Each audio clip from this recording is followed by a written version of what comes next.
भारत की बात। नमस्कार, भारत की बात में आपका स्वागत है। मैं हूं भारत कविरा। क्या कांग्रेस पार्टी अपने सिपह सालारों को संभालने में नाकाम साबित हो रही है? क्या कांग्रेस पार्टी अंतर कलह की पार्टी बनती जा रही है? क्या कांग्रेस पार्टी बिखराव की स्थिति में है? क्या कांग्रेस पार्टी अपनी तुष्टीकरण की नीति से भटक रही है? इन सब सवालों का आज हम जवाब तलाशेंगे। एक तरफ सभी विपक्षी और पक्षी दल उत्तर प्रदेश और पंजाब के चुनाव को लेकर रणनीति बनाने में जुटे हुए हैं, तो दूसरी तरफ देश की सबसे पुरानी और सबसे ऐतिहासिक पार्टी कांग्रेस अपनी अंतर्कलह से जूझ रही है। ये बात हम नहीं कह रहे, ये बात साबित हो रही है पंजाब में नवजोत सिंह सिद्धू बनाम कैप्टन अमरिंदर सिंह।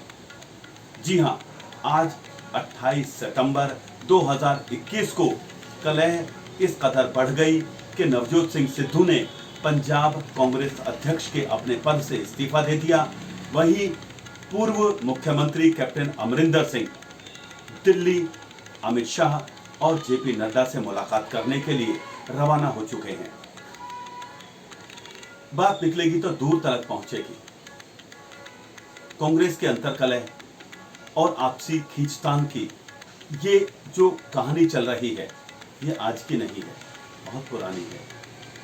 ज्यादा पीछे न जाते हुए अगर हम बात करें तो कहानी की शुरुआत होती है वृद्ध बनाम नौजवान, यानी मध्य प्रदेश में कमलनाथ और ज्योतिरादित्य सिंधिया के बीच से, जहां दोनों के बीच में टकराव इस कदर बढ़ गया था कि ज्योतिरादित्य सिंधिया ने, जिन्हें राहुल गांधी का सबसे नजदीकी और सबसे कद्दावर, इसके अलावा कई पीढ़ियों से कांग्रेस का समर्पित कार्यकर्ता माना जाता था, उनके पिता माधवराव सिंधिया भी कांग्रेस के समर्पित नेता रहे हैं।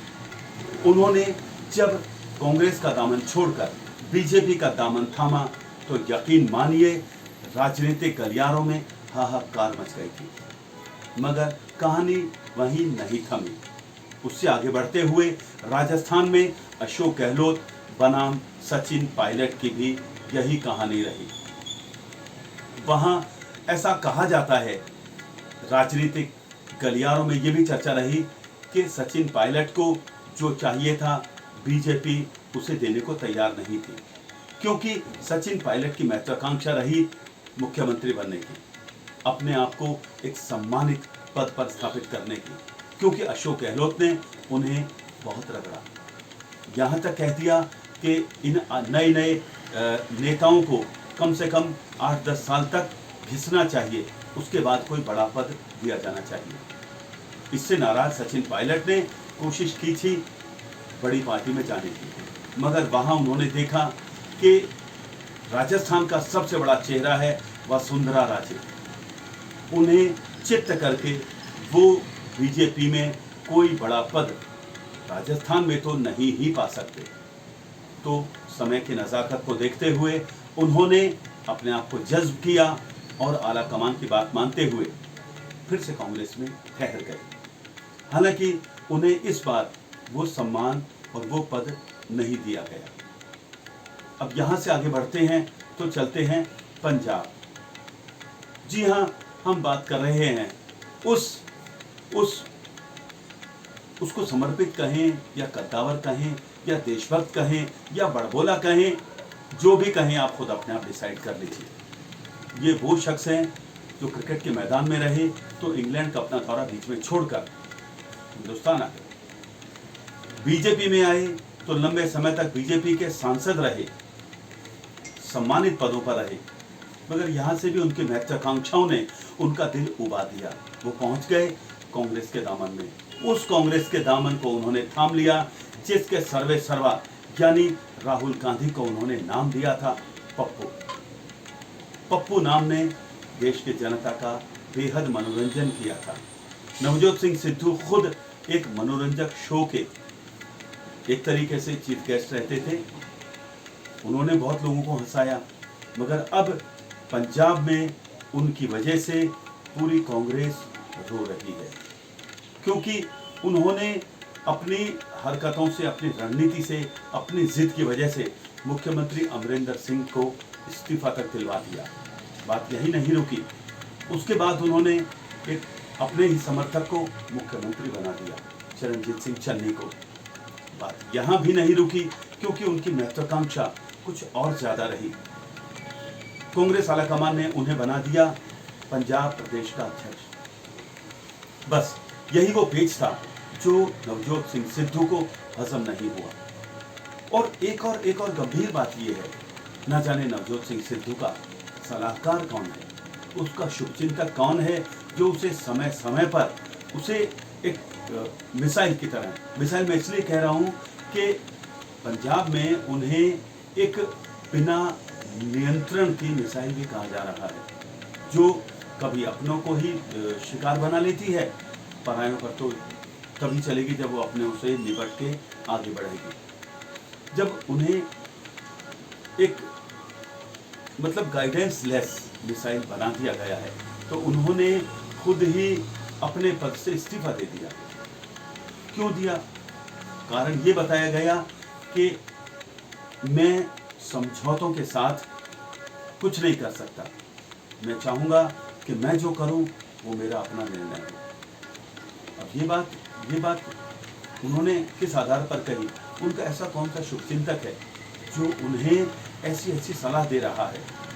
और कमाल की बात यह है कि जिस बीजेपी में वो बरसों बरस रहे, सांसद के तौर पर रहे, उन्होंने कभी बीजेपी में ऐसी जबान नहीं खोली थी। और जब खोली थी तो अगला कदम बीजेपी का ये रहा कि वो पार्टी से बाहर हो चुके थे। लेकिन कांग्रेस ने इस बड़पोले नेता को अपने दामन में जगह दी, सम्मान दिया, मगर यहाँ भी उनका आत्म केंद्रित जो सेल्फ सेंटर्ड जो नेचर है वो यहाँ पर भी बाज नहीं आया। उन्होंने यहाँ पर आकर भी अपने दांवपेच शुरू कर दिए। दांवपेच तो यहाँ तक चल दिए थे कि उन्होंने पाकिस्तान तक अपने पांव फैला दिए थे।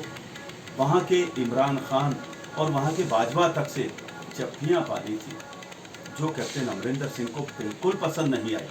उन्होंने उसे राष्ट्रद्रोही और न जाने क्या क्या कह डाला था, यहाँ तक कि उन्हें अस्थिर प्रकृति का व्यक्ति भी कह दिया था। नवजोत सिंह सिद्धू तब भी नहीं समझे। अब आलम यह है कि अमरिंदर सिंह आज यानी 28 सितंबर को पंजाब से दिल्ली के लिए रवाना हो चुके हैं।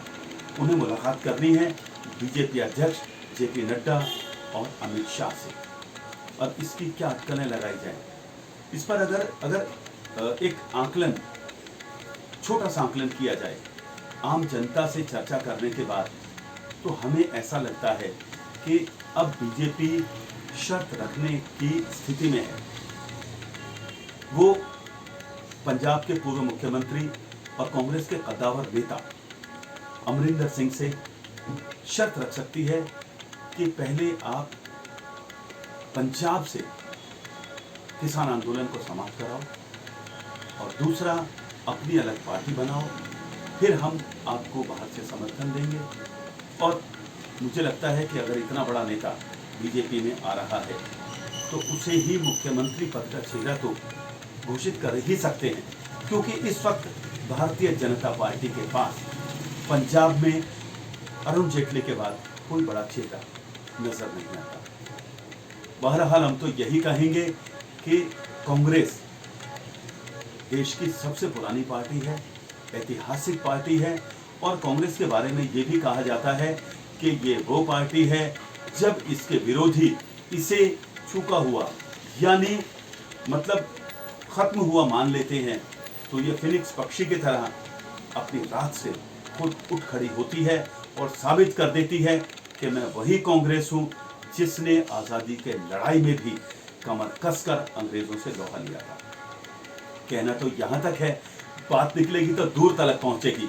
पंजाब की कलह को देखते हुए कांग्रेस के ही कई कार्यकर्ता यानी जमीन से जुड़े हुए कार्यकर्ताओं का तो यहाँ तक कहना है पितृपक्ष चल रहा है, कहीं ऐसा ना हो कांग्रेस के नेता ही कांग्रेस का पिंड दान कर दें। बने रहिए हमारे साथ और देखते रहिए भारत की बात। मुझे दीजिए आज्ञा, नमस्कार।